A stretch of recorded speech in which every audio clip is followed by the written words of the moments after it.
Hello and welcome to 7th Circle Gaming. Today on the channel we'll be analyzing not Roadhouse, but a little game you might have heard of called Roadcraft.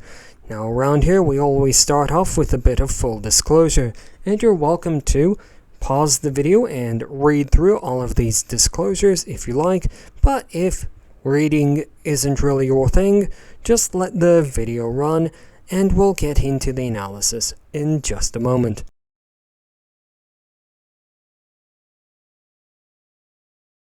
Starting off in the in-game world, we notice two things very quickly. First of all, we notice that the art style for the game is very realistic. All of the buildings and vehicles that we see on the screen are very recognizable to the real world. Second of all, we notice that the setting for the game could easily be any time within the past 20 years. There are no remotely operated vehicles or highly advanced technologies on offer here. Moving on now to the user interface. At the top left-hand corner of our screen, we have a dialog box that displays hints about how to use the various vehicles in the game. At the top center of our screen we have our compass, which includes not only player-generated waypoints, but also important structures around the map.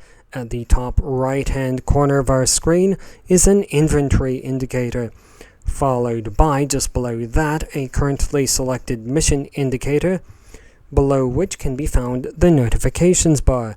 Finally, at the bottom right-hand corner of our screen, the developers have thought to include a dialog box that displays the vehicle-specific keybinds.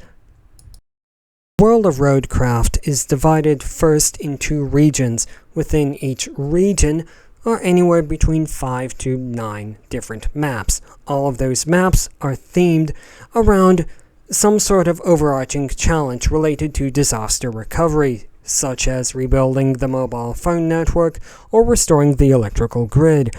What we're looking at here is just an example of one of those maps, and to give you a rough idea, in the fastest vehicle that players control, it would take anywhere between 10 to 15 minutes to drive from north to south or east to west on the map. Over the course of the game, players unlock the ability to control multiple different vehicles, each with their own specific abilities. Players can purchase upgraded or additional vehicles for in-game currency. For immersion, Roadcraft has earned a score of 6 out of 15. Based on our evaluation sessions, the game seems to rely primarily on presentation and challenge to get players immersed into the in-game world. The game does provide a degree of agency and there is a story on offer, but it does seem to rely more on presentation and challenge.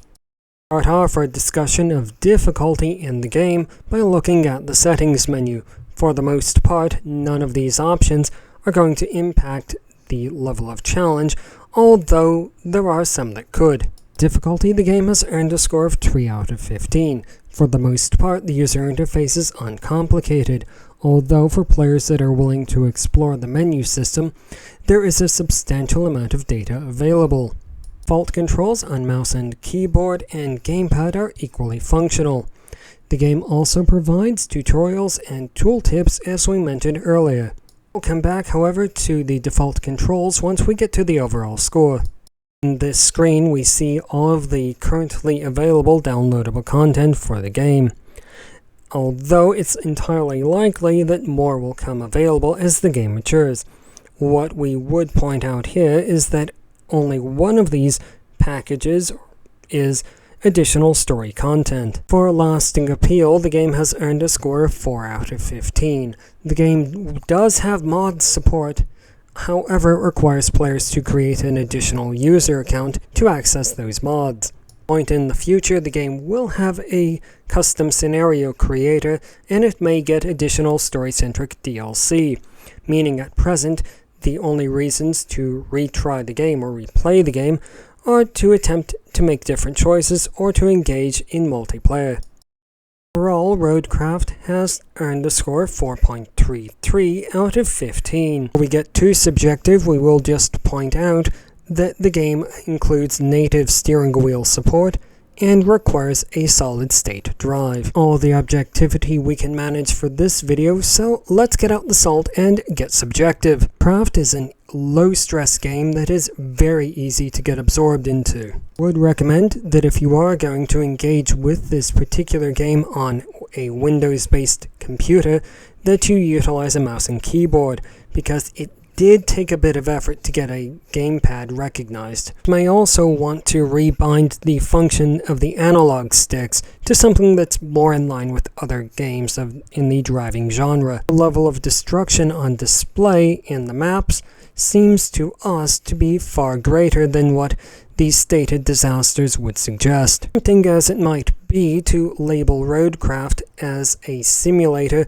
we would far more readily classify it as an arcade game. After all, as we saw earlier, the player character was able to summon sand from an invisible source. And on that final highly subjective note, congratulations to everyone who watched all the way to the end of the video. You've listened patiently to our analysis, and now it's your turn.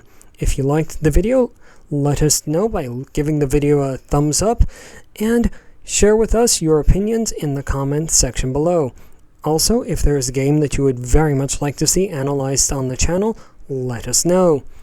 And until the next video from 7th Circle Gaming, goodbye.